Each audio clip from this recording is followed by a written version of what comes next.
गोल्डमध्ये सध्या मोठी मूव्ह येणार आहे का? मार्केट स्ट्रॉंग सपोर्टर आहे की अजूनही डाऊन साइड बाकी आहे? तर आज आपण गोल्डचा वीकली अनालिसिस करणार आहोत. वीकली चार्ट ब्रेकडाऊन करणार आहोत. त्यामध्ये आपण लेवल्स फाइंड आउट करणार आहोत.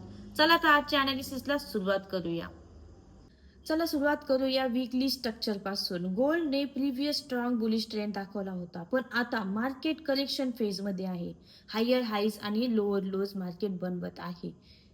म्हणजेच ट्रेंड वीक दिसतोय आपल्याला. याचाच अर्थ काय आहे की आपण चार्टवर बघतोय की आपल्याला एक मार्केटमध्ये एक डिसेंडिंग स्ट्रक्चर दिसत आहे. Lower highs and lower lodge pattern clear दिसतो आहे. ट्रेंड लाईन रेजिस्टन्स रिस्पेक्ट होत आहे आणि प्राइस कंटिन्युअसली रिजेक्शन घेत आहे. ट्रेंड लाईन रेजिस्टन्स होल्ड होत आहे आणि प्राइस 200 EMA खाली काय करते, प्राइस रिस्पेक्ट करत आहे. त्यामुळे आपल्याला अजूनही जो मूव आहे, जो डायरेक्शन आहे तो बेरिश आहे. बेरिश इंडिकेशन आपल्याला इथे दिसत आहे. पुलबॅक वीक आहे. आता सर्वात इम्पॉर्टंट पार्ट काय आहे, तर जे महत्वाच्या की लेवल्स आहे ते मी इथे ड्रॉ करून देते. जे झोन आहे ते महत्वाचे झोन म्हणजे बघितलं तर रेजिस्टन्स झोन जो आहे तो ऑलमोस्ट 4330 ते 4380 हा स्ट्रॉंग सप्लाय झोन आपल्याला इथे पाहायला मिळतोय. 4500 हा जो आहे तो मेजर रेजिस्टन्स म्हणून काम करणार आहे आपल्याला आणि ट्रेंड रिव्हर्सल एरिया आपल्याला इथे पाहायला मिळतोय. सपोर्ट झोन जो आहे आपला तो मेजर सपोर्ट झोन जो आहे तो 4210 ते 4170 पर्यंत आपल्याला इमिडिएट सपोर्ट पाहायला मिळतोय, जिथून बाउन्स बॅक होण्याचे खूप चान्सेस आपल्याला इथे पाहायला मिळतात. त्यानंतर जे आहे 4150 ते 4100 सॉरी 4150 ते 4100 स्ट्रॉंग डिमांड झोन आपल्याला इथे पाहायला मिळतोय. प्राइस सध्या सपोर्ट जवळ आहे, त्यामुळे रिजेक्शन खूप इम्पॉर्टंट असेल. बघा नेक्स्ट सिनेरिओ जो आहे तो आपला बुलिश बाउन्स होऊ शकतो आणि बुलिशचं मार्केट जाणार असेल तर त्यासाठी आपल्याला जर प्राइस आहे त्या प्राइस कुठल्या आहेत तर 4150 ते 4170 झोन वर स्ट्रॉंग रिजेक्शन दिसतोय आपल्याला.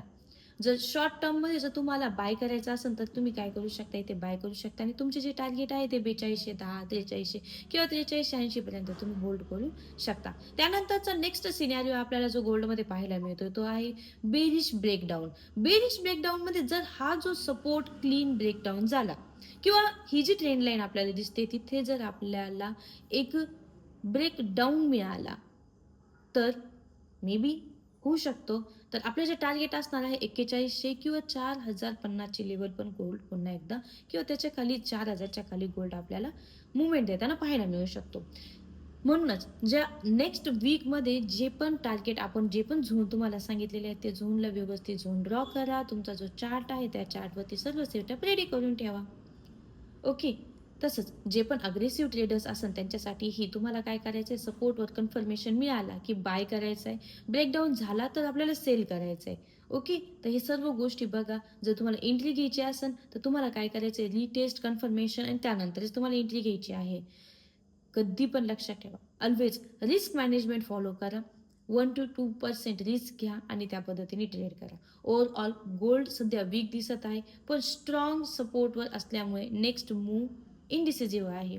त्यामुळेच सपोर्ट ब्रेक झाला तर तुम्हाला सेल साईड प्लॅन करायचा आहे आणि सपोर्ट होल्ड केला तर तुम्हाला बाय साईड प्लॅन करायचा आहे. अशा प्रकारे वीकली अनालिसिस पाहण्यासाठी आपल्या VR ट्रेनिंग चॅनलला सबस्क्राईब आणि लाईक करायला विसरू नका. तसेच तुमच्या ट्रेडर फ्रेंड्सलाही शेअर करायला आपला चॅनल विसरू नका. आणि कमेंटमध्ये नक्की सांगा तुम्हाला काय वाटतं, गोल्डमध्ये बुलिश रॅली येणार की बेरिश कंटिन्यू राहणार.